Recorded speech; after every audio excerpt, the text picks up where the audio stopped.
Баршаңызға сәлем, сіздермен Алтынай. Бүгін сіздерге болгар бұрышын қысқа сақтаудың 6 әдісін көрсететін боламын. Арнамнан алыстамаңыздар. Ең алдымен болгар бұрыштарын жақсылап жуып, кептіріп аламыз.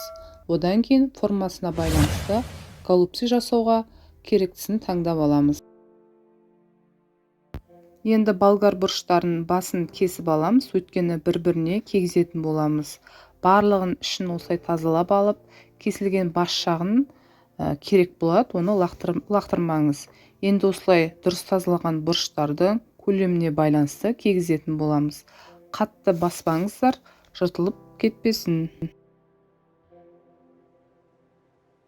Ал енді өзіңізге бір жасағанда неше дана жасайтыныңызды целлофанға салып, керекті даналарын салып, аузын бір бүктеп, одан кейін айналдыра екінші целлофанды кигізетін боламыз. Сол кезде болгар бұрыштарымыз шығып кетпейтін болады. Ауасын шығарып, аузын бір бүктеңіздер. Бұл біздің дайындаудың бірінші әдісі. Ал енді екінші әдісі запеканкаға, пиццаға керек болады қыстыгүні. Сол үшін осылай дөңгелек етіп кесеміз.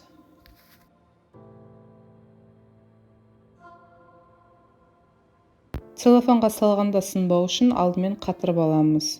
Тақтай немесе арнайы контейнердің ішіне біртіндеп салып шығамыз. Ал енді екінші слойына бірінші целлофанды жаямыз. Одан кейін үстіне араларын алшақ-алшақ етіп салып шығамыз.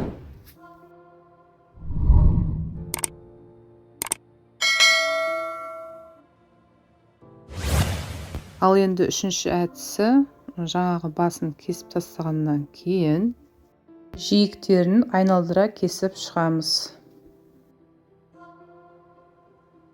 Бұрыштарды өзіміздің күнделікті тамаққа қолданатындай көлемде ұсақ қылып немесе майда қылып турап аламыз.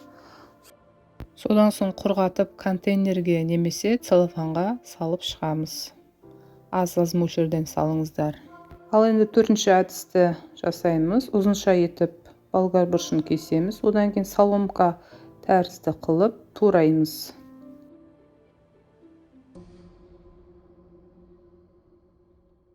Одан соң тақтайға немесе осындай арнайы мұздатқышта қатыратын контейнерге салып шығамыз. Мен екі бөлікке бөліп салдым. Екінші бөлігіне целлофан салдым. Одан кейін жартысын үстіне араларын ашып салып шықтым.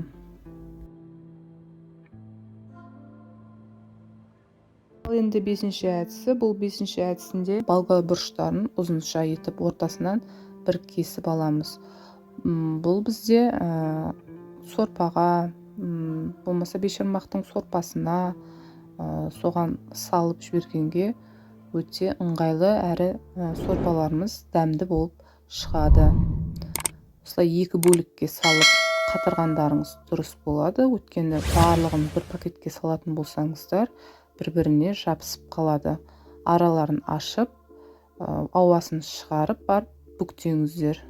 Бүктеп, осылай бір бүктейсіздер, кейін бас жағын ішіне қарай тағы бір салып жібересіздер. Сол кезде орынды алмай ыңғайлы болып тұрады.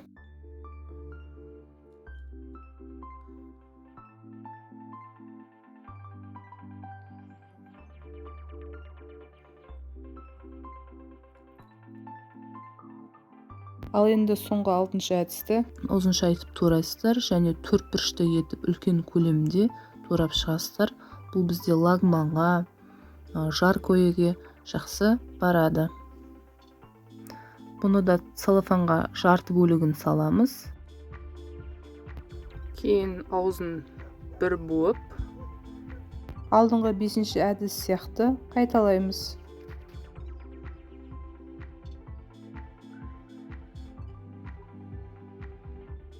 Мінекей барлығы қатырылып шықты. Целлофаннан жайғанда оңай алынады. Міне барлығы бір-біріне жабыспай әдемі болып шықты.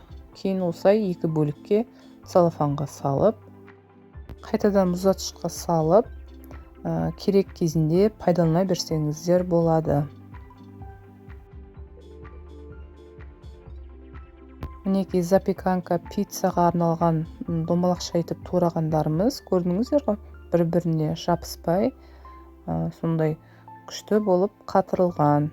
Бұны да целлофанға салып 2 бөлікке саламыз және тегіс жерге бетіне ештеңе қоймаймыз, әйтпесе сынып кетуі мүмкін. Дәл осылай қысты күні удай қымбат болатын болгар бұрышын қазірден дайындап қойыңыз. Сіздің ас үйіңізде уақытыңызды үнемдейтін болады. Видеоларым сізге пайдалы болса, каналыма тіркеліп қоңыраушаны басуды ұмытпаңыздар. Алда уақытта түрлі пайдалы рецепттермен бөлісетін боламын. Назарларыңызға көп рахмет. Сіздермен Алтынай.